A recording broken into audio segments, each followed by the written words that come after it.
Экинчи тамгаларга келип жеттик. Тыбыштарга деп коелу. Үндүүлөрдү өттүк уже. Эми кезек үнсүздөргө келип жетти. Үнсүздүүнүн бир тамгасын өттүк уже. Тогологун өттүк, Бизде канча үнсүз бар эле? 14 үнсүз бар болчу. 14 үнсүз. Анын бирөөнү өтүп тоголокто биринчи маанисин өттүк. Бул болсо окулбаган маанисин өттүк. Экинчиси болсо бул ң тамгасы болчу. Биринчиси окулбаганы бул кандай эле? Турган үндүүлөрдүн жанында жазылчу, мисалы я, о, ё, и. Жана жаткан үндүүлөр бар болчу. О, ё, у, ю,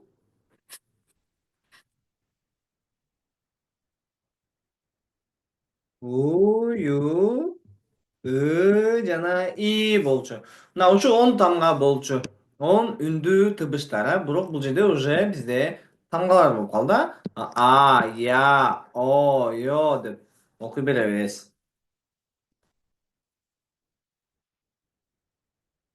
Бир кайталай кетели. Мынакей тамгасы я, о, бул эриндер иштебеген о, ё, анан и болчу. Кийинки жаткан үндүүлөр о, ё, у, ю, и. Карагыла, ушу тоголоктор турат го. Тоголоктор булар эмне эле? Үнсүздүүлөр эле. Качан ң болот? Ң болсо бул учурда болот. Карагыла. Түйүнөгө келип калса, бул ң болуп окулуп калат. Мына ң тамгасы кайсы учурда экен? Тоголок. Турган үндүүлөр менен мына карасаң кай жерге жазылды? Карагыла. Мынакей. Түйүнө келип калса, булар ң болуп окулуп калат. Мынакей.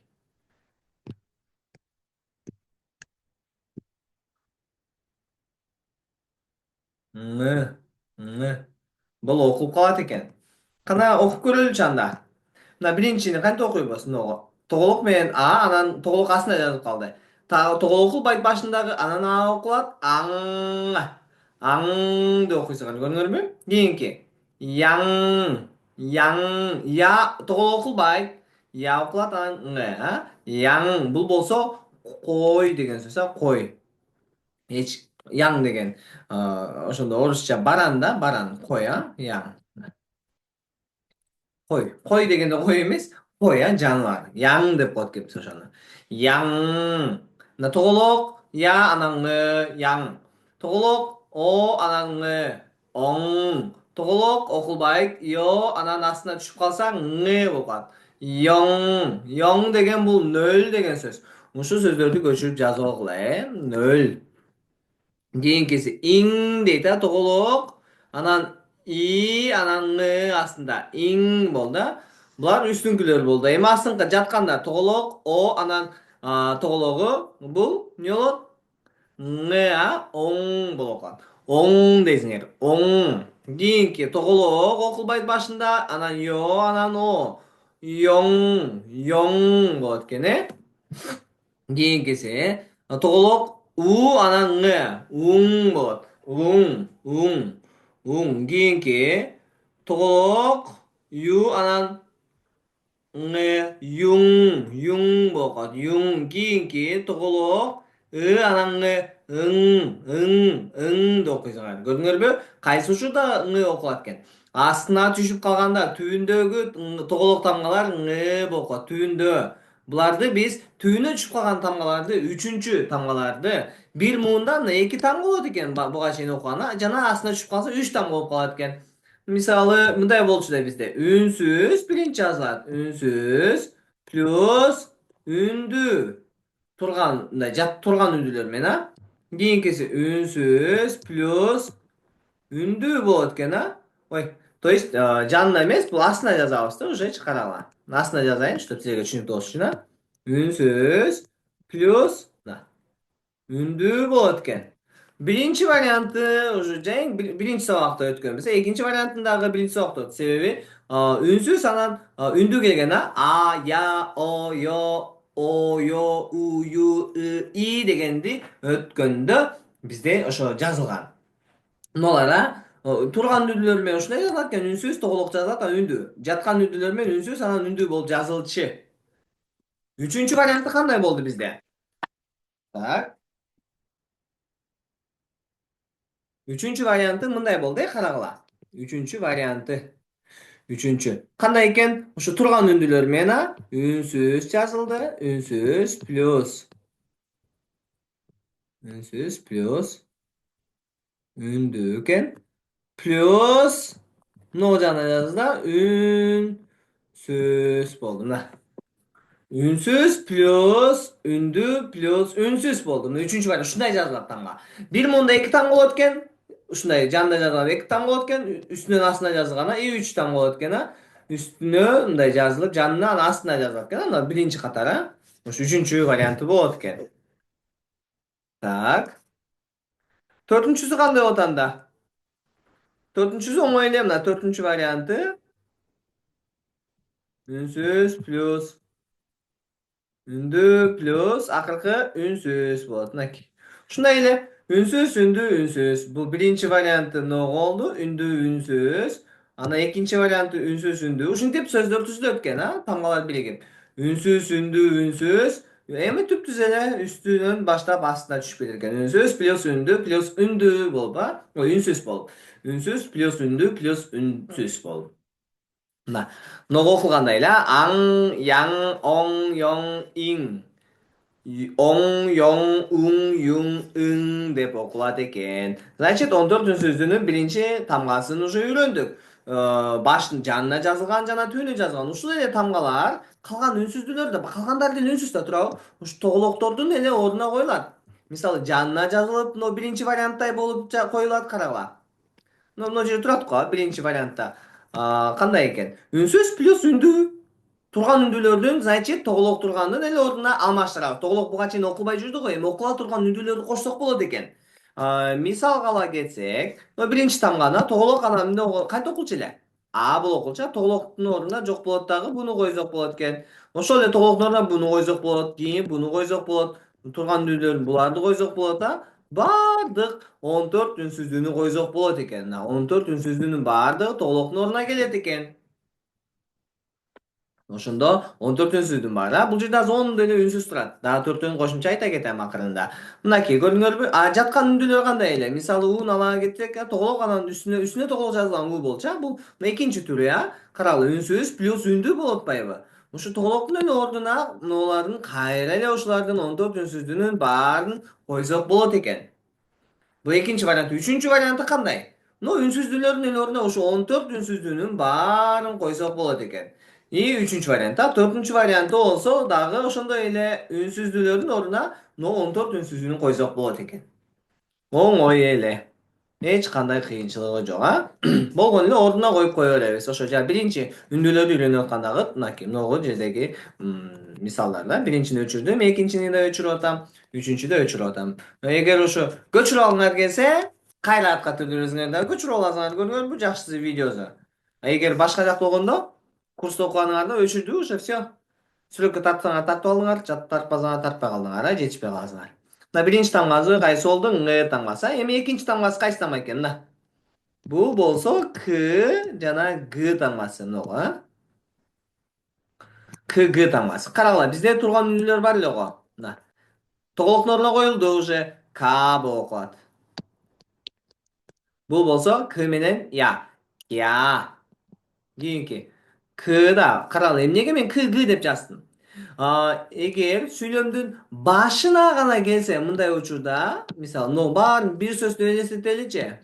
К, кя, ко турат, 3 муун турат. Эгер башка болсо, башында турат бул К, башында турган болсо, башында турат. Эгер баары бир сөз боло турган болсо, бул башында турган биринчи варианты К болуп калат, калганы Г болуп калат. Ошондо К, гя, го, К, гя, го болуп калат. Көрдүңөрбү? К, гя, го. Бул эгер бир сөз болгон учурда К, гя, го деп калат. Башында гана К окулат экен. Калган учуру уже ортолорунда келген учурлары Г болуп окулуп калат экен, Жана астына түшүп кала турган болсо, жанагындай, Пачимге деп коет. Пачим деп коет, астына түшүп калган тамганычы. Пачимге түшүп кала турган болсо, анда бизде К болуп эле окулат. Мисалы, мындай, карагыла, мына биринчи муна, 3 тамга. Жанагы Dört, üçüncü varyanta kak. Kak. Görün k a k. Kak. K k oklat, a oklat, patчимдеги üçüncü tamga астына түшүп калган тамга как болот экен, а? Кийинкисинде да ошондой эле кяк, кок болуп калат. Так, жакшы. Мына турган үндүлөр менен ушундай жазылат экен, а? Баарын бир жаза кетейин. Мына к менен а, к болгон, к менен я да турган, а? Кя, к менен о, кё. Анан кийин ё тамгасы болчу, кё. И акыркысы ки турган үндүлөр менен. Эми жаткандар менен ко. Бул болсо ё тамгасы болсу кё. Бул болсо ю, кю. У калып калды, а? Мына ку. Ко, кё, ку, кю. И акыркысы к, тамгасы, а? К болот экен. Бул жанагы биринчи, экинчи варианты, а? Жана үнсүз, үнсүз, үнсүз болуп кошулгандагы. Биринчи, экинчи вариантын жаздым. Ошолор эле карал, жанагындай эле толуктогудай эле астына түшүп кетет үчүнчү тамгалар, а? Ал учурда деле эмне окулат экен? К болуп калат экен, а? Как, кяк, кок, кёк, кик болуп калат, көрдүңөрбү мына? К, и, к. Жаткан үндү болсо ко болгонга кок. Ё болсо кёго. Астына түшүп калса кёк. Көрдүңөрбү? Бул төртүнчү вариант. Могу үчүнчү вариантын жаздым. И төртүнчү вариант ушундай жазылат экен, а? Көрдүңөрбү? Тамгалар ушинтип эле кошулат. Болду, ушу башка варианты жок. Ушинтип эле кошулуп кете берет. Биринчи вариант, экинчи вариант, үчүнчү вариант, төртүнчү варианттай болуп кошулат тамгалар, мына. Жаткан үндүлөр менен ушу ку болду, а? Бул ку. Астына дагы бир жазса кук болуп калат экен. Биягына жазылбайт, биягына жазылбайт. Булар туура эмес. Ошо жанагы мен белгилеп жазып кеткен эле мисалдардай, а? Жана биринчи, экинчи, үчүнчү, төртүнчү варианттар. Кук, анан ю болсо кю болот да, кюк. И акыркы к болот, астына жазса кык болуп калат экен, а? Көрдүңөрбү? Оңой эле. Жакшы. Түшүнбөй калсак, бул биринчи тамгасы болду, да? Артка түрдүрүп кайра көрсөк болот. Кийинкисине өтөбүз. Эми карагыла, кг тамгасы болду, да? Кийинкиси жанында турат го. Бул болсо н тамгасы экен. Н. Мындай эле жазылат, карагыла, бул деле н. Биринчиси кайсы болду? Тоголок окулбайт жана ң. Бул болсо кг. Качан к болот? Башында гана келгенде к, ортолорунда жазылса г болуп калат. Экинчиси болсо, бул болсо н тамгасы экен, а? Н. Биринчи кг тамгасына мисал келтире кетейин, пока ны айткан жакта. Мисалы к, анан жанагы могу именно кг учуру окулушу, карагыла, к окулат, анан гу окулат. Кагу. Бул болсо мебель деген сөз. К окулду, к менен к. Биринчи варианты жазылды, экинчи вариант к менен у. Себеби жаткан үндүлөрдүн астына жазылат да, туурабы? Үнсүздүүлөрдүн астына жазылат. Мындай айтканда, үндүлөрдүн үстүнө үнсүздөр жазылат деп койсок болот, а? И жана ошол эле тургандар болсо, тургандардын жанына жазылат экен, а, үнсүздөр. Ошондо кагу болсо, бул мебель экен.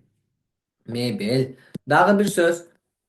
Мына к окулат башында, астына о окулат. Ошондо ко дейсиңер да буну, э? Анан к менен ги болуп калат. Ортосуна келип калды уже, а? Башында турган жок. Башында гана к окулду, ко, ортолорунда ги, г. Коги болсо, бул эт деген сөз. Коги. Эт. Дагы бир сөз бар. Ушул эле коги деген сөз, мынакей. Болгону бул жерде турган үндү, а? Турган о тамгасы экен. Жаткан о, коги деп айтасыңар. Коги, эт. Коги. Экинчи астында турганы могу коги. Тиги жакта деген сөз. Тиги жак деген сөз, а? Коги. Тиги жак. Коги. Тиги жак. Коги. Коги. Эт болсо коги болот экен, а? Коги. Эт болсо коги дейсиңер. Коги жана коги болот экен, а? Айырмасы. Кагу мебель. Дагы бир мисал келтирсек болот. Мынакей. Ко окулат го много, туурабы? Ко. Анан тоголок астына түшүп калса эмне болуп калчу эле? Эстегилечи. Ны болот. Астына түшүп калган болсо, патчимге түшүп калат. Патчим деп коет астына түшүп калганда. Мына патчим деп жазып коеюн, астына түшүп калган тамгаларды патчим деп коебуз. Патчим. Мындан ары мен астына түшүп калган тамгалардын баарын патчим деп айтып берем, э? Патчим. Ошондо ко тоголок астына түшүп калса окулабы, окулбайбы?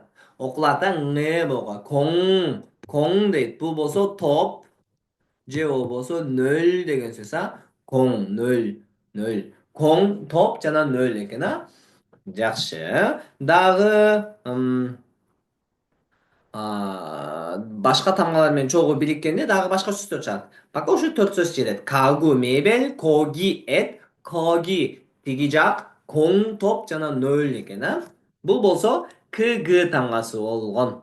Так, тоголок болсо ң тамгасы окулбайт жана ң тамгасы болду да. Экинчиси кг. Эми мынагу үчүнчү тамгага келдик уже. 14-сүздүн үчүнчү тамгасы. Бул болсо кайсы тамга? Н тамгасы дейт ма? Н. Бул дагы ошо жаңа үндүүлөр менен чогуу жазылат. Тургандар менен мисалы, мына тургандар менен жазам. Н тоголоктун эле ордуна коюп жазып атам уже. На, экинчиси. Ня, үчүнчүсү. Но, төртүнчү. Нё, и акыркысы ни болот экен. Мына н а на. Буга чейин мындай болчу. А, я, тоголоктор эле. О, ё, и акыркысы и болчу. Жана жаткандар менен дагы ошондой эле жазчу. Ошол эле тоголоктордун эле ордуна коюлуп калды астында. Ошондо на болду, ня болду, но болду, нё болду, ни болду бул. Эми жаткан үндүүлөр менен кайгана жазабыз? Мен жанына жазабыз мындай кылып, но деп. Жанына жазылбайт, но туура эмес. Жаткан үндүүлөр кандай болот? Үнсүздүүнүн астына жазылат, ошондо үнсүздүүнүн астына жазылат. Ошондо но болот экен, а? Но. Кийинкиси. Экинчиси жок эле го, нё болот бул тамгасы. И кийинкиси. Бул у тамгасы да. Могучу н менен у бирип калса ну болот. Кийинки н менен ю. Ню и акыркысы н менен ны болот экен. Көрдүңөрбү? Оңой эле. Ны тамгасы анан астына жаздым. Ны. Бул жанагы биринчи вариант болду. Бул экинчи варианты болду да. Үчүнчү варианты кандай эле? Ногуга эле турган үндүүлөр да туурабы? На, а үндүүлөрдүн жанына жазылды го, туурабы? Турган үндүүлөрдүн астына жазылып калат. Мисалы ны, а анан ны. Нан. Көрдүңөрбү? Ны менен я, на, ня окулчу да. Астына окуп койсок, нян болуп калды да. Кийинки биягына окуп койсок, ны, о, ны. Нон. Ны менен ё. Нё болуп окулду. Астына ны келсе, нён. Ны менен ни болуп окулду. Астына ны келсе, нин. Астына түшүп калган тамгаларды биз пачим деп койдук, а. Дагы бир жолу айтып кетейин. Пачим. Пачим. Пачим дейт экенбиз, астына түшүп калса. Анан кийинки ошо үчүнчү, төртүнчү варианты кандай эле? Могу экинчи вариантка эле жаткан үндүүлөргө, жаткан үндүүлөрдүн үстүнө үнсүздүүлөр жазылчу да. Же болбосо башкача айтканда, үнсүздүүнүн астына жазылган тамгаларды жаткан үнүү деп коет. Ошондо но болуп жазылганда астына дагы ныны койсок, нон болуп калат, а. Ошо мынау башка. Ошо баардык 14 үнсүздүүнү алмаштырып жазышсак болот. Мисалы ны коюп туруп, ны о анан мен астына ны о анан гны коюп койсом болот, а. Нок болуп калат. Эми мындай сөз жок болгону мисал келтирип атам. Же болбосо наоборот г анан о анан мындай кылып нын жазып койсок кон болду. Жана топтун эмне дедик? К о анан тоголок келип калды, а. Коң. Ушундай сөздөр бар. Мисалы бул жерде жана мындай эле болуш керек эмес. Ны о анан ны болуш керек деген сөз эмес. Бул мисалды келтирип атам мен силергечи. Түшүнүктүү болуш үчүн. Үнсүздүүлөр ушу баардык жана тоголоктордун ордуна, башында үйрөткөн тоголоктордун ордуна алмаштырып жазсак болот. Баарын 14 үнсүздүүнү тиги жагына коюп, буну коюп, тигини коюп, буну коюп алмаштырсак болот экен, э? Жакшы, ошондой. Мынакей биринчиси нон болду го, э? Ошондой эле бул ны, о, ны. Ны, о, ны. Астына нын жазсак, нон. Пачимге ны келип калды, нон. Ны, ё. Нё болуп окулду го. Бунун астына нын коюп, нён болуп калды. Ны, у, ну. Нун болсо нун болуп калат экен, а, окулуш, а. Ны, у, нун. Нун. Ны, ю. Ню болуп окулду го. Астына ны келип калса, нюн. Ушу нынын ордуна эле биз башка коюп койсок болот, а. Ны эмес, г тамганы коюп койсок болот. Мисалычы, буга чейин өттүк го, а. Ны эмес, неме коюп койсок болот экен, а. Мынакей.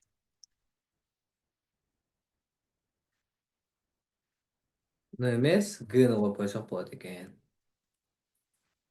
Ны, ю, анан г болсо, ню, г болуп калат, да. Нюк. Нюк. Бирок астында к болуп калат, а. Мына. Что-то ручкам иштебей калды азыр.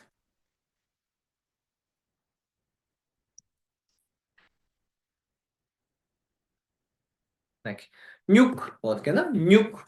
Нюк. Нюк ушундай да. Гнын ордуна эле ны, башка үнсүздүүлөр койсок болот экен. Акыркы ны менен ны, анан астына ны келип калса нын деп койсоңор. Бул эми астына келгенде үйрөтүп атам. А так башында үйрөнүп атканда на, ня, но, нё, ни дейсиңер, да? Же болбосо но, 뇨, 누, 뉴, болду акыркысы. Көрдүңөрбү? Ушундай эле алып үйрөнсөңөр болот башында. Бирок астына дагы түшүп калган тамгалар болот, үнсүздүүлөр, үндүүлөр түшпөйт астына. Жана биринчи, экинчи, үчүнчү, төртүнчү мисалды келтире кеткен силерге. Үнсүз плюс үндүү, үнсүз плюс үндүү, үнсүз плюс үндүү, үнсүз болот экен, ошондо акырында үнсүз менен бүтөт экен. Ошо на, ня, но, нё, ни. Но, нё, ну, ню, ны дейт экен. Мисалы, бул үчүнчү тамга. Мына биринчиси к жана г болду. Бул болсо н тамгасы, и кийинки тамгасы бул жерге жаза кетейин, мындай жазылат. Бул болсо т жана д тамгасы. Бул к гдай эле. Кгда башында келгенде к окулду, ортолоруна келгенде г окулду го. Ошондой эле бул да деле башында келгенде т, ортолоруна келсе д болуп окулуп калат. Мисалы, мына та башында эле кыла бересиз эле. Үнсүздүүлөр менен үндүүлөр менен чогуу жазылат булар. Тургандуулардын үндүүлөрдүн жанына жазылат экен. Та, тя, то, тё и акыркысы ти болот да. Алыс болуп калды. Жакыныраак жазсак болот да. Кийинкиси жаткан үндүүлөр да турабы? Жаткан үндүүлөр менен чогуу жаткан үндүүлөрдүн үстүнө жазылат. Мынакей ошондо.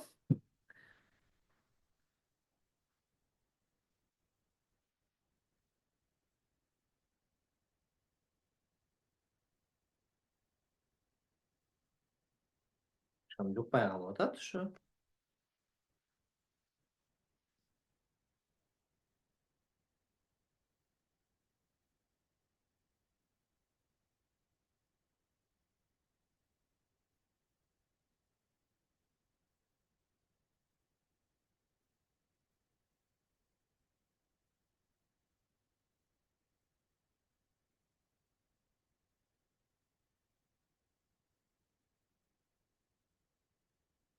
Кайталай кетели. Башында т менен а та болуп окулду, т менен я тя болуп окулду. Кийинкиси то болуп окулду, тё и те.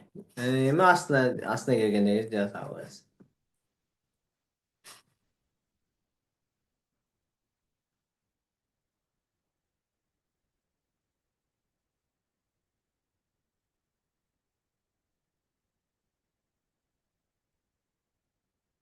Так, окулбай, что-то ручкам вообще иштебей калды го.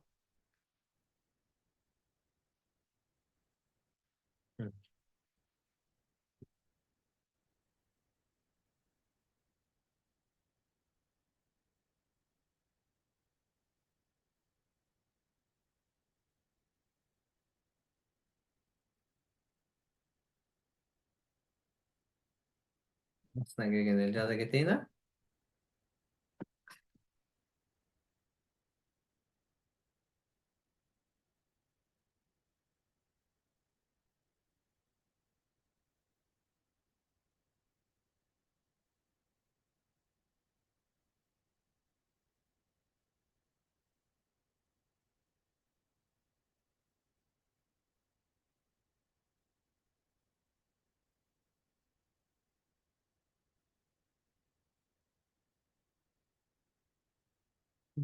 Кийинкиси мына т жазылды, астына о, то болот экен, то.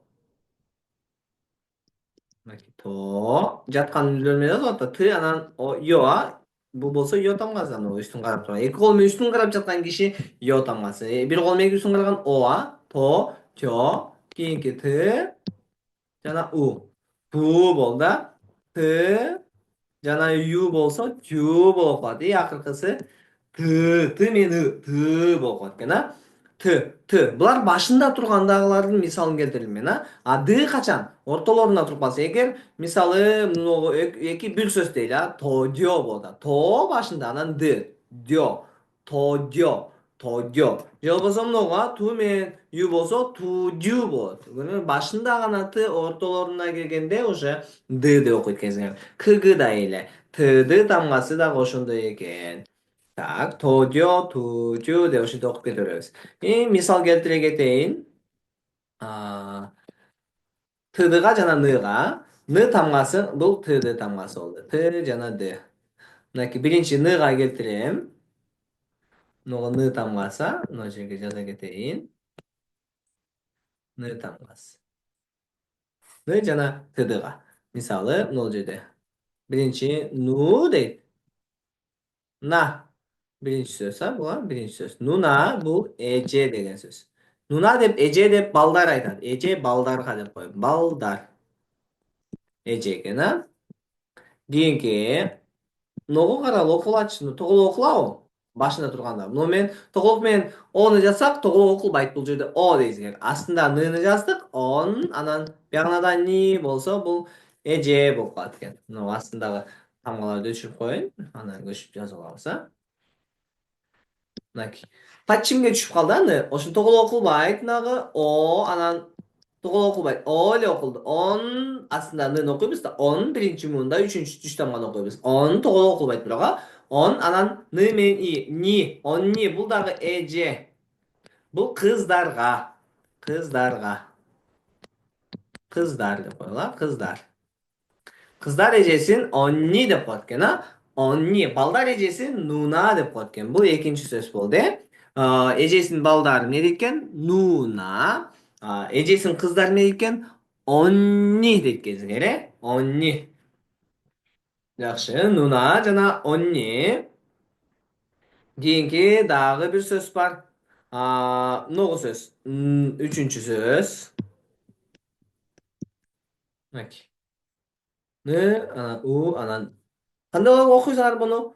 Нун, ны менен ну болду. Астына да ны түшүп калды. Ны, ны, нун. Нун деген бул көз деген сөз. Биринчи вариант көз же кара кар. Эште жааган кар.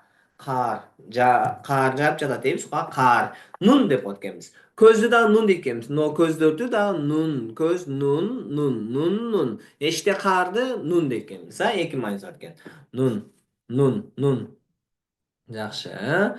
А, Так, дагы болду ушу. Бул үч суроо. Эми ныга, эми тдга бир мисал келтирели. Биринчи мисал тдга. Башында тды окулат дедим мен. Ортолорунда д болуп калат экен, а. Мисалга келгенде, так, мисалы, мына сөздү айтабыз, а. Так.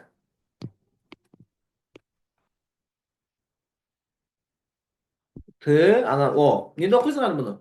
То. Т менен ону то деп окуйбуз. Астына ныны жазабыз да. Ошону эмне болуп калат?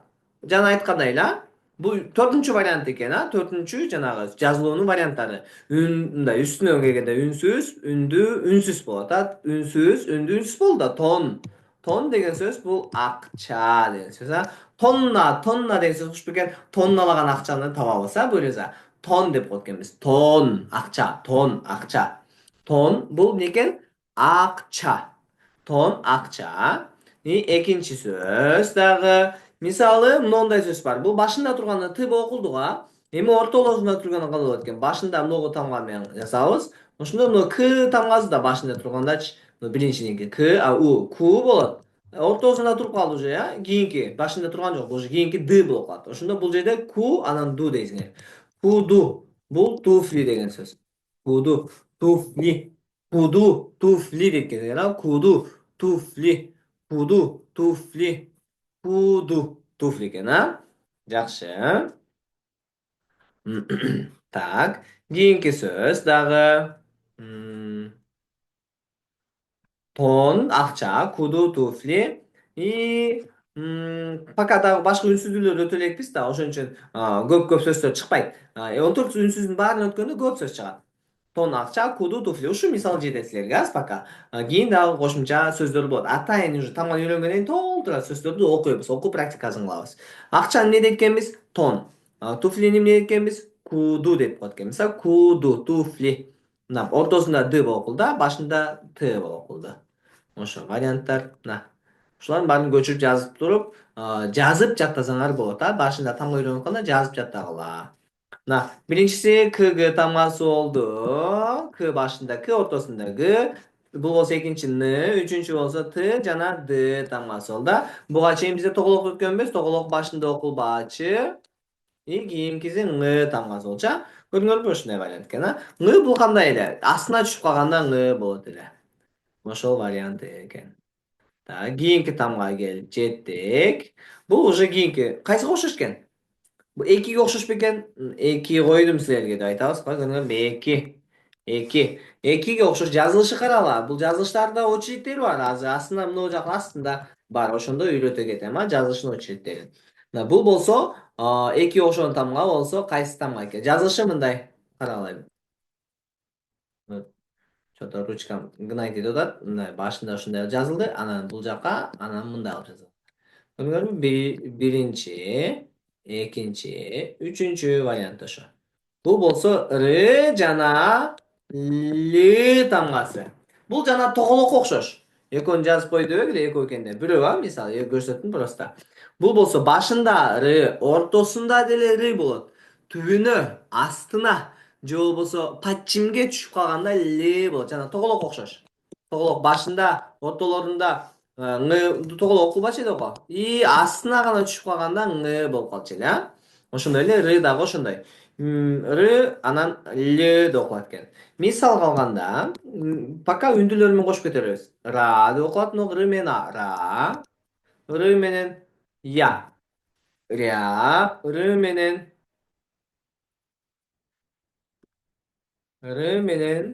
о. Ро. Р менен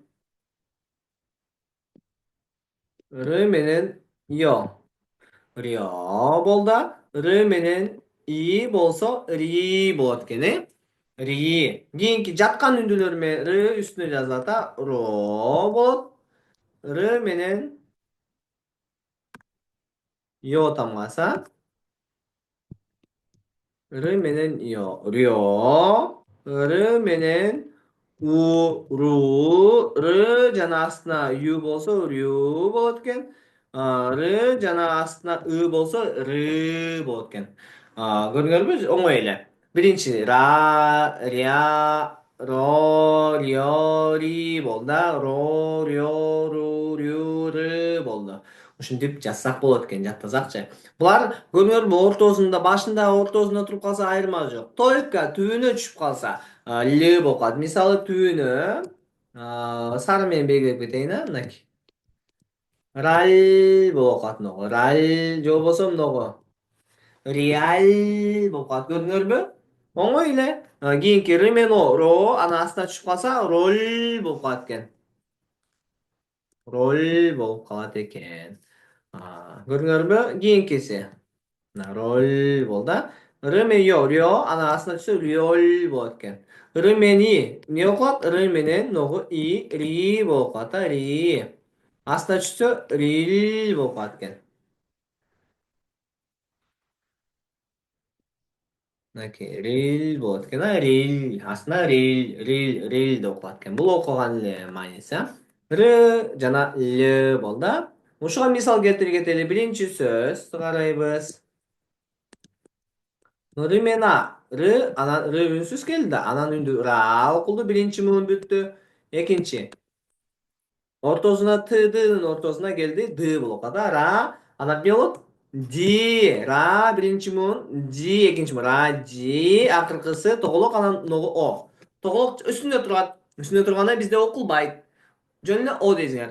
Радио. Үч муун экен. Үч муундан турат экен да. Ра, ди, о деп бүтүп атат. Радио дейт. Бул болсо үч муундан бүткөн сөз экен. Үч муунда тең экиден эле тамгалар экен. Үнсүз жана үндүү тыбыштар экен. Тамга деп айтып берейин мен силерге. Радио бул радио. Радио эле болот экен. Радио эле болот. Радио. Так. Кийинкиси. Экинчи сөз. Эми л маанисин карайлы. Ногу кайсы тамга ногу? Т, д тамгасы. Башында жаздым уже. Т окулат, та окулат. И астына тоголок түшүп калды, л түшүп калды да. Тал, көрдүңөрбү? Тар дебеги. Тар болбойт. Тал. Даль да эмес. Т, д тамгасы бул жерде.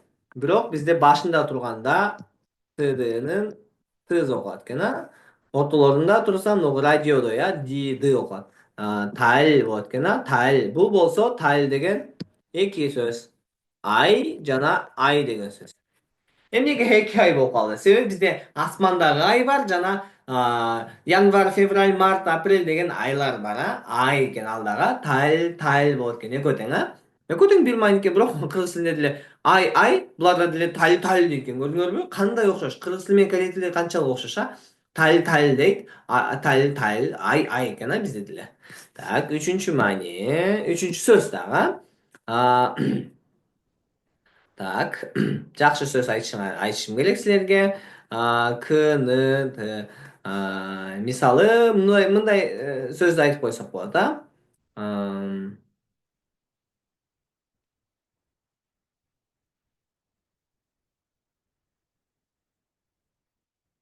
Мисалы, алар деген сөздү жазайынчы. Мына К жазылды, К менен И. К, анан Т жазылды. Бул биринчи муунда эки тамга экен. К. Экинчи муунда Д, анан астына Л жазылды. Р эмес ошондо. Астына түшүп калса Л болот экен. Кыдыл. Алар деген сөз. Алар. Кыдыл, алар. Кыдыл.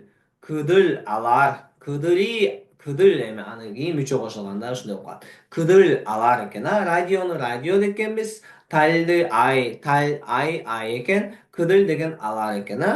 Ошо үч сөздү жакшылап көчүрүп жазып жаттайсыңар. Кыдыл экен. Кийинкиси ошондо түшүнүңөр да. Р башында, ортосунда турса Р боло берет. Только подчименге астына түбүнө түшүп калса Л болуп калат экен. Толук окшош. Тал, мисалы, ай дегендей. Кийинки төрт бурчтук тамгасы оп оңой тамак. оп оңой тамга дегени тамак деп.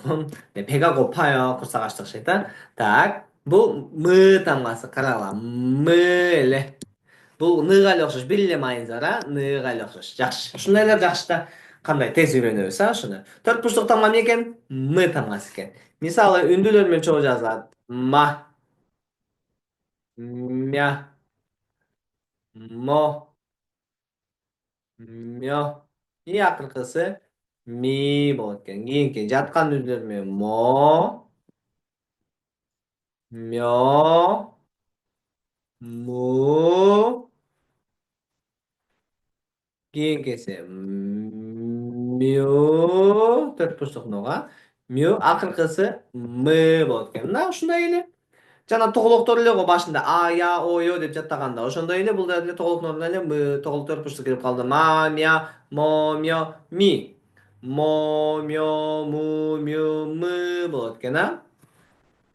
Оңой эле. Мисалдар. Буга деле астына башка үнсүздүүлөрдүн баарын могу мыга чейин даже өзүнө чейин койсок болот. Башкаларын да койсок болот. Астына могу үчүнчү подчимге келип калышат. Ошондо да башка сөздөр бар, ошондой сөздөр болгондо гана негизи жасап болот. А так башыңарды ушул айланбаш үчүн, ошондой кылалы. Төрт бурчтук тамгасы бул мы тамгасы экен, Мисал келтирели. Мисалы мындай сөз бар да. Му деген сөз бар. Му. Му бул түрп деп коебуз. Орусча редька. Редька. Редька экен, түрп. Редька. Му. Уйлар. Му дегенде ошо түрп жегизи келет экен, редька жегизи келет экен. Му дейт экен. Так, му бул жөн эле мааниси эмне экен? Түрп же редька экен, түрп. Так, экинчи мы бул му болду. Кийинкиси мууде дагы муну жаздым. Астына жанагы но тамга жазып коеюнчу, эки окшош тамга. Астына түшүп калса кайсы эле? Л майнысы болчу. Ошондо мул дейт. Бул суу деген маани. Мул, суу. Үчүнчү дагы сөз. Мисалы, но кайсы тамга эле ного? Н тамгасы бул. Бул сөздөр. Булар кантип пайда болуп атат? Ушу сөздөр кантип уйгаштырып атабыз деп ойлобогула. Түшүнбөгөндөр үчүн түшүндүрүп кетейин. Бул сөздөр. Бизде мисалы, мына түрп деген сөз бар да. Эмнеге т, ү, анары п деп айтпайбыз да, туурабы? Ошондой эле. Түрп деген сөз. Буну жөн жазып жаттаган убагында биз ушу түрп эмне экенин билбегенбиз да. Мисалы, түрп деп жазып жүрүп, угуп жүрүп, жеп жүрүп үйрөнгөнбүз. Ошондой эле корей тилинде деле үйрөнүш үчүн жазабыз, көрөбүз, ушу сөздөрдү кайталайбыз, колдонобуз, жейбиз, ичебиз, ошондо гана үйрөнөбүз да. Мисалы, ны менен на болду, жана мы, анан астына у. Ушу эки мун экен. Биринчи мун, экинчи мун. Эки эле тамгадан кийин оңой эле на, анан му деп жазып турат, Наму. Бул дарак деген сөз, Наму, дарак. Дарак экен, наму, дарак. Жазылбайт атчы ошол жерге. Аны жазып койгула. Дарак, наму. Дарак, наму дейт экен. Дарак, наму. Дарак эмне экен? Наму. Так. М, Наму, дарак. Кийинки дагы төртүнчү сөздү жазып кетели. Мисалы, много сөз бар. К, анан А. К деген сөз бар экен, К. К менен А. Бул уже К дагы үндүүлүү, үнсүз менен үндүү кошту. К, анан астына төрт бурчтук жазып койсок, көрдүңүзбү, астына да түшө берет була. Ушунда астына түшө берет тамгалар. Ушу астына үч эле тамгадан турат, эки тамгадан турат же үч тамгадан турат муундарчы. Ошондо кам дейт да. Курма деген сөз бул. Курма. Kurma. Kurma yani mөмө жемиш, kurma. Kam деп коет экенбиз. Kurma. Бул төрт бурчтук тамгасы м болду. Ушуларды. Эгер буга чейинки тамганы түшүнбөй калсаңар, кайра видеону арка түрдө көргүлө. Бир жолу көргүлө, эки жолу көргүлө, 100 жолу көргүлө. Каалаганчакты көргүлө. Ошондо гана өзүңөрдүн башыңарда эсе калат, Мына ушуга чейин уже 5 үнсүз тамга, тоголок менен 6 үнсүз тамга алды, өттүк, Нар жакта дагы калды. Ногу кийинки тамгасы бул, карагыла. Жана мынын үстүнө эки антенна кошуп койдук. Ошондой эле жаттагыла. Бул болсо ногу тамга. Мынакей. Жазылышы кандай экен? Биринчи uzun, экинчи uzun, ортосуна н окшоп туруп, анан астына кылып коет экенбиз. Бул болсо П же болбосо Б тамгасы да. Мынакей. П же Б. Бул дагы могу КГга окшош, ТГга окшош да. Башында П, ортолорунда Б болуп калат, Оңой эле мына П менен А, па болот. П менен О, по. Мисалы, я болсо пя, пё. И акыркысы пи болот. Башында турганда П окулат да. Эми жаткандардын астына жазылат да турабы булардын, үнсүздүлөрдүн астына. По. Мисалы, кийинкиси пё, пу, пю. Акыркысы мына жаткан үндүүлөрдү көргөн кандай болду? Жаткан үндүүлөрдүн үстүнө жазылды, турган үндүүлөрдүн жанына жазылды да. Сол жагынан жазылат да. Па, по, пя, пё, пи болду да. Мына па, по, пя, пё, пи. Кийинки по, пё, пу, пю, п болот экен, Так, булар ошо астына да түшүп кала берет тамгалар, Буга чейинки өткөн үнсүздүгүн баары түшө берет. Пока жазбай эле коюн, түшүнүктүү дагы. Эми мисал келтире кетейин сиздерге. Так, биринчи сөз. Ушуну дайыма үйрөтөм да. Өзү негизи жаман сөз, бирок биле алышыбыз керек, Мисалы, па дейт да. П менен А па болду да, мына па. П менен мен жаткан оон жаза турган болсом, астына жазабыз. Па биринчи муна, экинчи мун бо. Себеби башында П окулат да, көрдүңүзбү? Ортосунда Б окулат экен, Па бо. Бул жинди деген сөз. Орусча дурак, Пабо. Жинди. Пабо. Жинди экен, Пабо деп коет. Пабо. Дарама көргөндөр көбү билет. Пабо деп коет да ошо. Пабо. Так, жинди экен. Кийинки экинчи сөз. Так. Эмне сөз жазайынчы? Ж тамгасын өтүп элекпиз азыр. Так, кийинки. Мынагу П менен И деген эле сөз бар. Карагыла. П менен И. Пи. Пи деген сөз экен, Пи. Башында П окулат да, Пи. Жамгыр деген сөз. Жамгыр. Пи. Жамгыр. Пи. Жинди деген бабо экен. Жамгыр деген пи экен, Пи. Пи. Пи. Так, кийинки. Многу сөз жазып кой, үчүнчү сөздү. Үчүнчү сөз.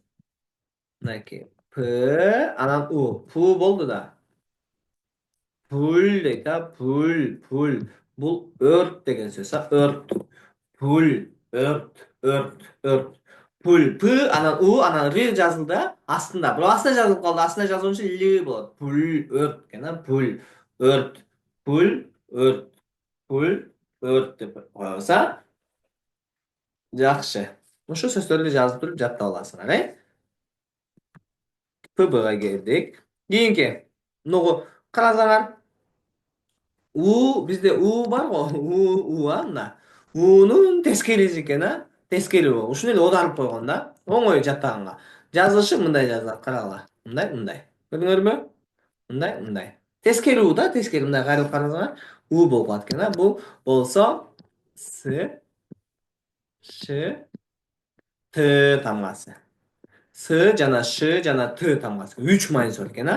Бул кичине башкачараак. Буну мындай эле жаттап аласыңар. Бир колдуу үндүлөр бар эле го бизде. Жана эки колдуу үндүлөр бар, а? Бир колдуу үндүлөр менен с окулат дегиле, эки колдуу үндүлөр менен ш окулат. Качан т болот?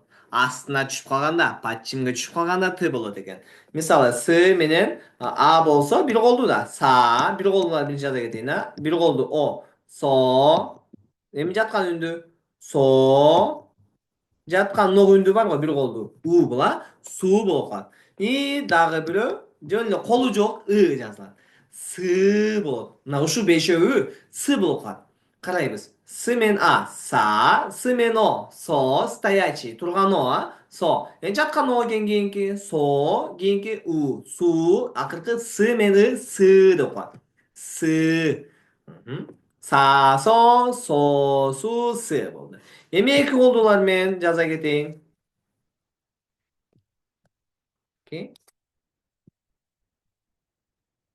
Не окулат? Бул биринчи с менен я. Шя болот. Ся болбойт. С эмес. Эки колдуу үндү. Карасаңар, эки колдуу турат го. Мен башында айткан үндүлөрдүн бир колдуулары бар. Мынакей баарында бир колдуу. Эки колдуулар бар. Ся болбойт. Ша болот экен, а? Ша дейбиз. Ша. Кийинкисин карайлы. С эмес. Уже кийинкиси с менен многону. Yo тамгаса. Бул yo. Бул да эки колу болуп атпайбы? Шо болот. Шо. Бирок эринде иштебейт, а? Шо. Себеби бизде эринде иштеген да yo бар. Шо. Мына кийинкиси уже эринде иштеген yo. Мына. С менен yo. Шо болду да. Биринчини ша деп окуйбуз, эки колдуу экен үндү. Шо, шо. Дагы кайсы бар эле эки колдуу? Ю бар болчу го бизде, а? Ошондо с менен ю, шу болот. Шу. И акыркысы с менен и дагы ши деп окуйсуңар. Бул исключение акыркы. Турган и тамгасы с менен бириксе ши деп окулат. Ошондо биринчи катар жалаң с болуп окулат экен, экинчи катар жалаң ш болуп калат экен. Кайталайбыз. Биринчи со, су, с. Кийинки экинчи катары ша, шо, шу, ши. Астына түшүп калса бизде т болуп окулат да. Мисалы, с менен яны карайлы. Ша болуп окулдук, астына түшүп калды да счы. Шат болуп калды. Шат. Падчимге түшүп калганда гана с бул т болуп калат экен, а? Падчим деп жазып коюңузчу буяка. Падчимде. Мына, падчимде с т болуп калат. Мына астына түшүп калганда же бул жерге түшүп калса дагы с болот, же бул жерге түшүп калса бул жерге,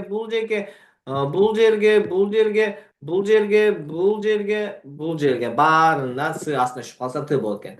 Биринчини окусак, с менен астына с түшсө сат, со болду го. Астына с түшсө сот, сут, сыт, шат, шот, шут, шит болот экен. Көрдүңөрбү? Оп оңой эле ушу.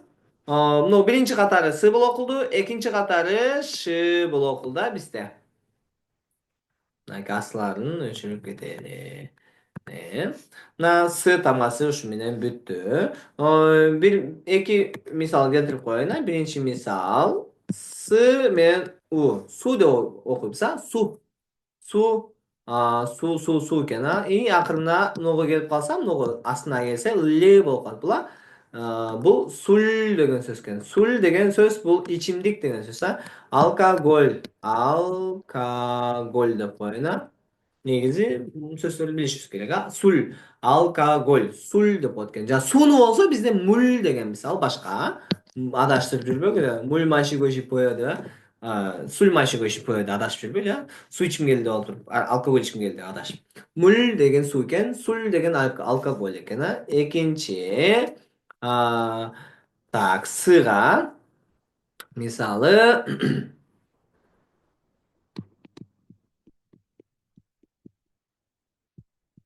сам деген с менен са окулат да, с анан акырында м болсо сам болду да. Сам деген бул 3 деген сөз.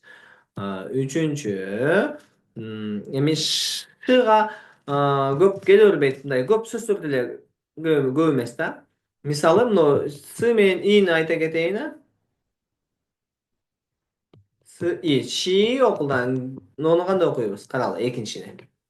С менен и окулду биринчи муна, эки тамга ши окулду. С менен и бизде ши окулат. Ши, анан ортосуна келди кг тамгасы, г болуп калат, анан га болду, акырында н болду, ган болду. Шиган. Бул убакыт деген сөз. Убакыт. Билбей калдым, ушуну кантип түзөт деп ойлоп, убакыт деген сөз бар. Ушуну жаттайсыңар. Кантип жаттайсыңар? Жазып жаттайсыңар. Убакыт дегенди шиган деп жазып үнүңөр чыгарып жаттайсыңар. Ошондо силердин сөзүңөр болуп калат. Мисалы убакыт деген сөз эмнеге бизде пайда болуп чыккан? Билбейбиз да биз деле. Эмнеге у, б, а, к, ы, т деп ушул тамгалар келди дебейбиз. Бул сөз жөн эле. Муну биз жатташыбыз керек. Ошо шиган деген да жазылышын, окулушун, тамгалар кандай кылып жазылат, кайда турат, ошону жаттап туруп окушубуз керек. Шиган деген убакыт экен. Шиган убакыт.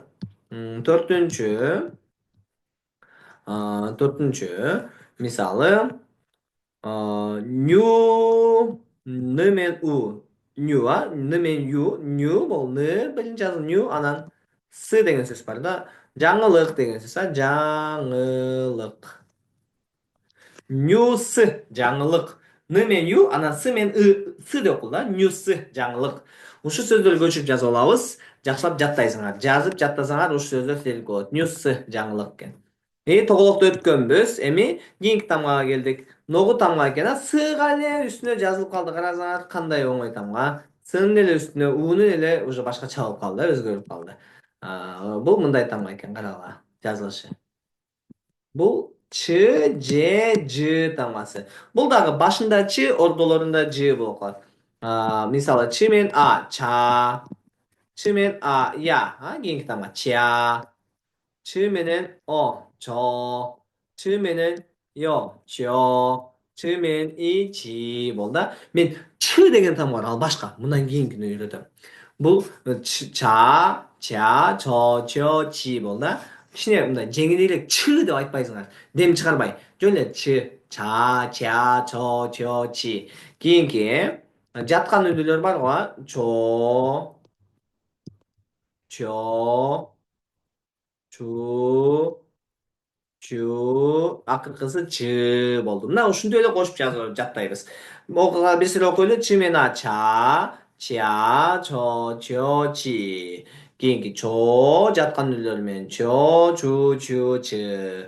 Булар ошондой эле айтылат. Ортолоруна келип калса ж болуп калат. Мисалы, мен жакшы көргөн биринчи сөзүм бар. Карайбыз. Мынакей. Ч менен а. Ча башында келди да, ча. Анан ортосуна келгенде ж болуп калат. Ошондо чажу дейсиңер. Ча башында келди, ж ортосуна келип калды. Уже биринчиден кийинкилери уже ж болуп калат. Биринчиде гана ч болуп калат. Чажу. Дайыма деген сөз. Дайыма окуйм, дайыма тренировка кылам, дайыма жакшылык кылам деп ушул сөз жакшы сөз да. Дайыма чажу. Дайыма аракет кылам, дайыма корея окуйм, дайыма окуйм. Чажу, дайыма. 자주, 다이마, 자주, 다이마. Так, экинчи сөз. Мисалы, много сөз жазып кетейинчи, жакшы сөз. Экономика, кошуна дегендейчи. Мына. Ушу качимде жана үч тамгалуу муундар жазып кеттим. Биринчини кантип окуйбуз? Мындай жанына окубайт да. Биринчи муунда мына үстүнөн ылдый окуйбуз. Ч, у, ң. Жана төртүнчү варианты бар эле кошо. Чуң окулат. Экинчиси к, г, у, г. Жугук. Астында да к болуп калат. Чуңгук. Бул Кытай деген сөз. Кытай. Чуңгук. Кытай. Чуңгук. Кытай экен. Чуңгук. Кытай. Чуңгук. Кытай. Мына ушул эки сөз жетет пока. Ушуларды окушун үйрөнөбүз жакшылап. Кийинки, мына акыркысына пока кылбайм. Бул эң акырында айта кетейин. Уже бул жерде 하나, 둘, 셋, 넷, 다섯, 여섯, 일곱, 여덟, 아홉. 아홉 деген тогуз. тогузга чейин тамганы үйрөнүппүз. Нар жагында уже мындайлар калды. Придыхательный деген мындай демди ичүүсүнөн чыгара турган тамгалар калды да. Мынакей биринчи тамга жанагы эле чж тамганын үстүнө эле бир сызык болуп калат. Кашан ичинде дагы мындай варианты бар. Эки варианты менен кетет. Бул болсо кашан ичинде х жазып коюнчу, чтоб неме силер чих деп айтпағыла, ч деп айтасың. мына жақсылап қайталағыла. Ч, ч, ч, ч, ч, ч, ч, ч, ч деп демаласың оған шаршап қалғанда 자, 아트 잡거나 저하는 건 ошондой да. Ч деген а. Так. мынакей жазышың ойло бул деле жана үндүүлөр менен чогуу биригип жазылат. Ча, ча, чо, чо, чи. Же болбосо чо, чо, чу, чу, чи. Бул ч тамгасы экен да. Үстүнө туруп жазса болот, мына тамганы тургузуп, бирип кетирмейки, бириктирбей деле жазса болот да, мындай деле болуп кете берет. Бирикпей деле калса боло берет, мындай болуп, эчтеке болбойт. Басты бириктирип деле жазуу керек болот. Ч тамгасы экен да, ч. Же мындай кылып үстүнө жаткызып эле койсо болот да, ч. Ч. Кийинкиси болсо, мына кгга окшогон тамга, мына чжга окшогондун үстүнө бирөөнү сызып койдук го. Эми кийинки кгга эле окшогон тамга оңой эле. Кг да була туурабы? Мына биринчи тамга кг болчу. Бул болсо чж болчу. Болгону үстүнө бир сызык кылып туруп эле ч болуп калды да. Бул кг болсо да бир сызыкты бир жерине кошобуз. Ортосуна кошобуз. Ошондо бул болсо к деген тамга. К, к, к, к. Көрүнгөнү к дейсиңер да. К дем чыгат ичтен. К болот. дейсиңер. К тамгасы экен а. К дейсиңер. К. Так, бир эле сызык болуп калат экен а. К тамга болуп калат экен а. Ч анан к болду а. Жакшы, кийинкиси бул эки тамга. Үчүнчүсү да бар. Ч, к анан мына тд тамгасы бар го. Тд тамгасына дагы, мына үчүнчү тамгага, тд тамгага дагы бир жерине кошуп койсок болот экен. Бирдекени кошуп койсок болот экен. Бир сызык деле а. Карагыла, ал деле оңой эле мына.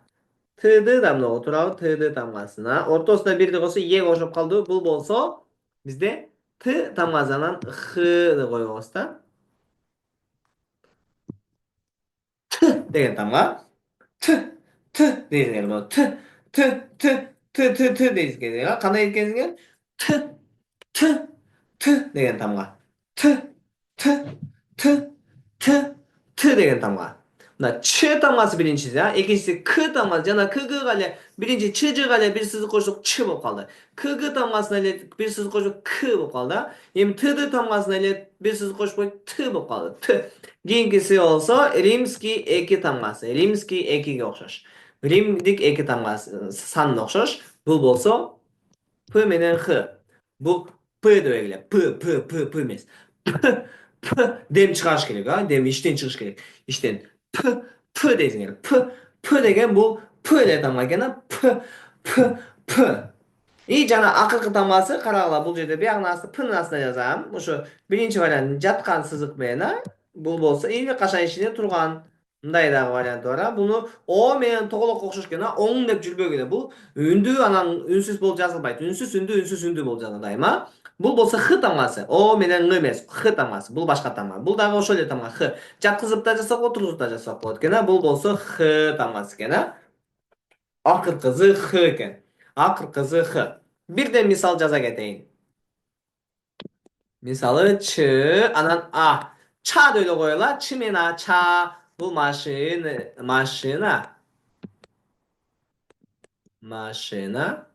Же болбосо чай деген сөз. Машина жана чай. Ча деп коет экенбиз, машина жана чайды ча дейбиз. Кийинки болсо к тамгасы экен, к. Кга мисалы к анан а. К болду, астына мына экини коюп койсок. Астына р тамгасын койдук. Бирок р астына түшүп калса л болот да. Р тамгасы да булчу. Могу р болчу. Астында к болсо каль болду. К менен к али болду. Каль. Бул болсо бычак деген сөз. бычак. 칼 느낌사 칼. кийинкиси болсо т тамгаса жазганда мындай кылып жазабыз. То т менен о то болду да. м менен а. эмне окулат? Бир муун окулду. То биринчи муун бүттү. Экинчи муун м менен а. ма анан т жана о. кайра эле то болду да. томато. томато деген бул 파미돌 экен, 파미돌. 파미돌. 토마토 deysiңер, 토마토. жазылышын көрдүңөрбү? Т анан о, то, м менен а, ма, т менен о, мо, то, 토마토, 파미돌. кийинкиси 아, мысалы, mnogo сөз. P жана A. Па деп қойылады. оңай сөз беріп қойшы сіздерге. P мен A, па. P мен A, па болды. Па. Бұл көкпияз. көкпияз. көкпиясты не қойып келеміз? Па деп қоямыз. Па. И ақырқысы Х тамғасы. Х. Мен mnogo қашан ішіндегini көп жазамын. Тұрғызып жазамын да, mnogo сызықты. Ошондо мисалы, мына сөз жазайыншы. Ха, Х мен ха, анан үч тамгадан турган экинчи муун. Н мен ны, анан астында л тамгасы, л болуп калат да, р тамгасы. Л, ханыл болот. Ха окулду биринчи, ха. Х мен окулду ха, анан ны, л, ныл, ханыл. Бул ханыл деген бул асман деген сөз. Асман. Ханыл, асман экен. Ханыл, асман. Ha늘, asman, ha늘, asman. Ушул сөздөрдү жазып алып, көчүрүп алып, тамгаларды жаттайсыңар. Тамганы мына ушул менен кошумча бул жерге да 3 тамга жазылып кетти го. Ч, К, Т, 4 тамга экен, П. Мына ушу менен общий 14 үнсүз болот. Ушу менен 14 үнсүздүү тамгалар бүттү бизде. 14 үнсүз. Бул тамгаларды уже мынтип эле жаттап албайсыңар, бир эле көрүп жаттап албайсыңар. Жазып жаттагыла. Бир баракка, мына барак деп элестетеличи. Бир баракка толтуруп жазган. Кг.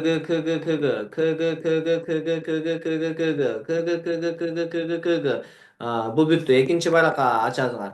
Ны, ны, ны деп жазып берет. Ны деп ушинтип жазып жаттайсыңар. Анан кийин сөздөрдү жазасыңар.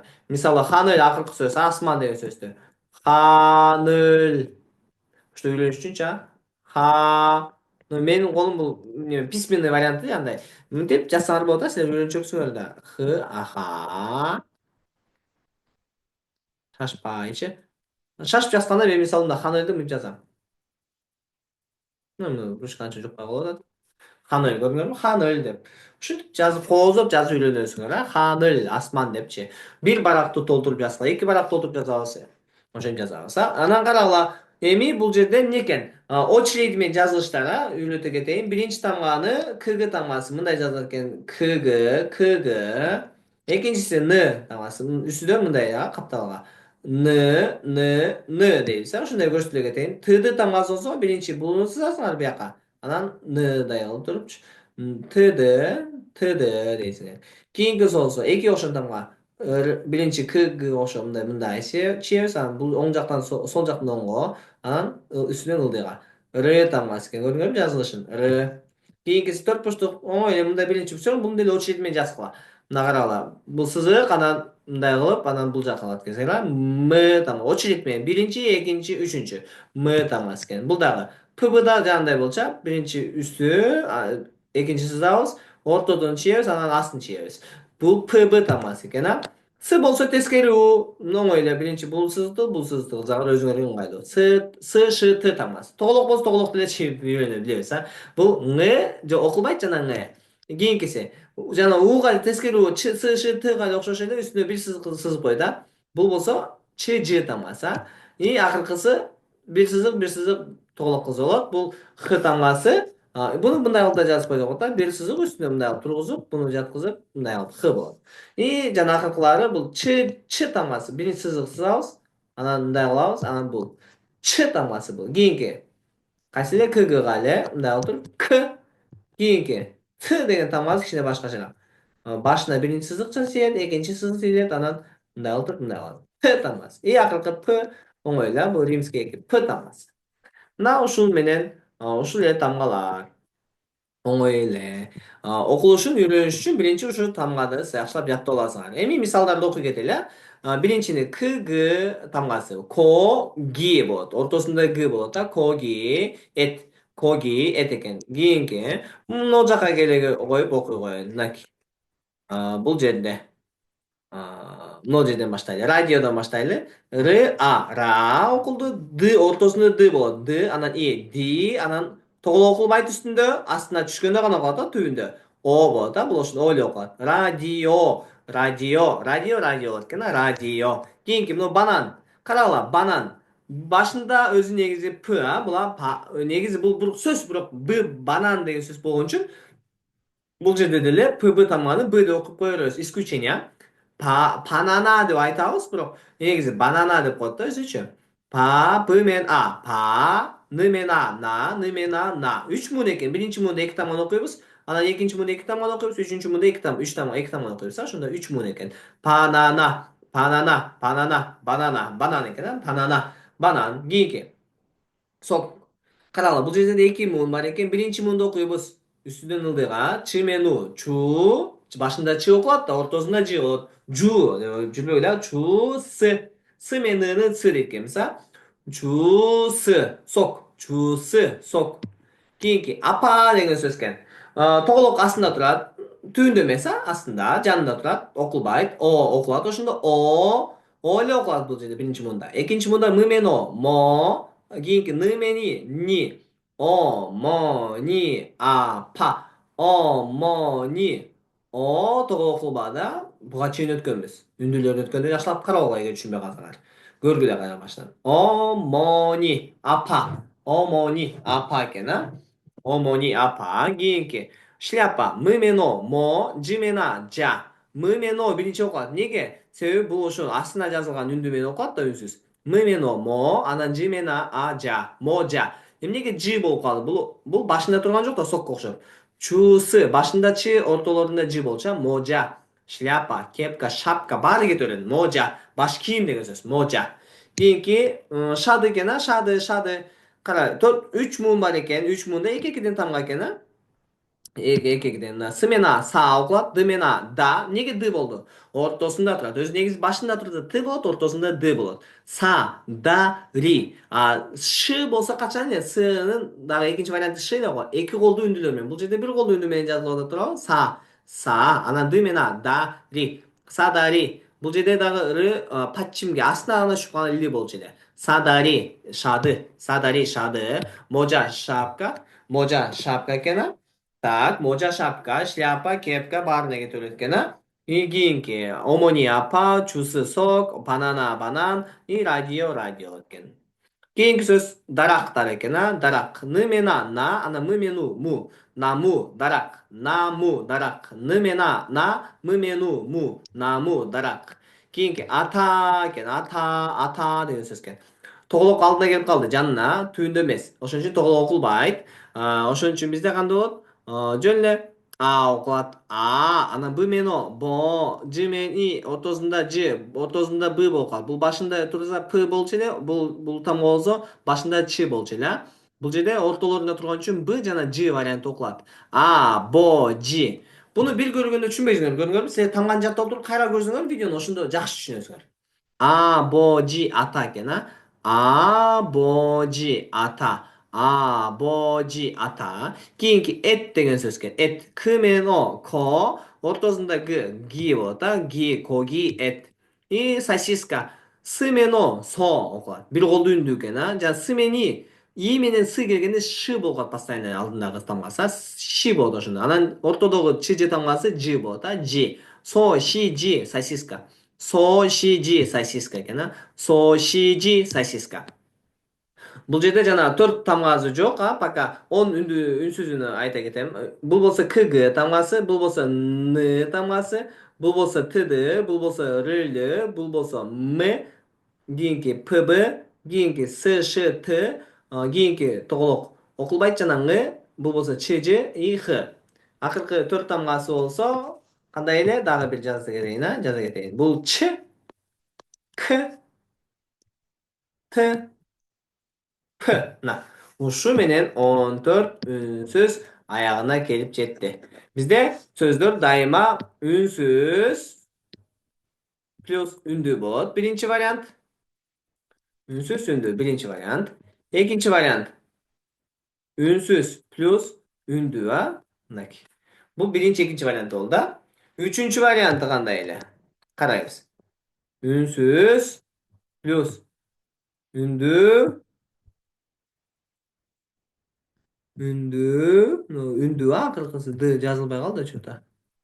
Үндүү плюс бул астына дагы үнсүз болчу эле мына. Бул үчүнчү варианты. Төртүнчү вариантын бул жакка жазам. Төртүнчү варианты кандай? Карагыла. Төртүнчү варианты үнсүз плюс үндүү плюс үнсүз. Мына ушундай болуп жазылат. Сүйлөмдөр ушундай болуп түзүлөт, а? Үнсүз, мына биринчиси үнсүз жанына үндүү жазылат, үнсүз астына үндүү жазылат, үнсүз плюс жанына үндүү, астына кайра үнсүз жазылат. Кийинки сөзү үнсүз плюс астына үндүү плюс астына дагы үнсүз болот. Ушундай варианттар. Оңой эле акырында ушу менен толуктап сабакты бүтүрөбүз. Бүгүнкү 14 үнсүз болду.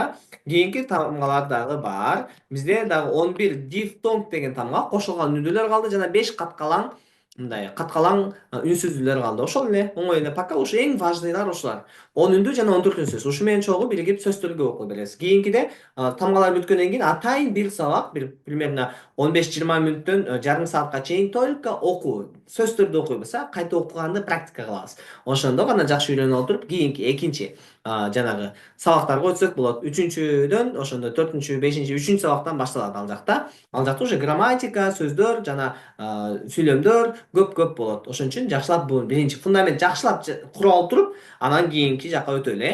Сөзсүз тамганы жакшы жаттап туруп гана өткүлө. Сөз тамганы жатталбаган жакта көрөргүлө видеону. Силерге 60 күн неме берилип атпайбы? Доступ берилип атат. 60 күн.